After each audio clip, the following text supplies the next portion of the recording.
الآخر راح تكون الهدية هي عبارة عن سيارة. السلام عليكم، رمضان كريم وأسعد الله مساءكم. صراحة اللي سماكم قنوات الصرف الصحي والله ما غلط.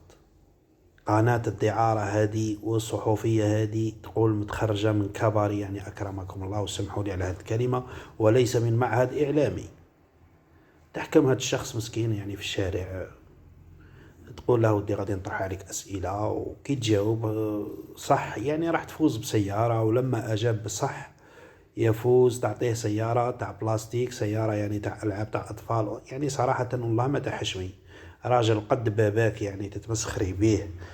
هاد القناة يعني لازم تتوقف صراحة تاع ربي، وسلطة الضبط السمعي البصري تتدخل لإيقاف هذه المهازل.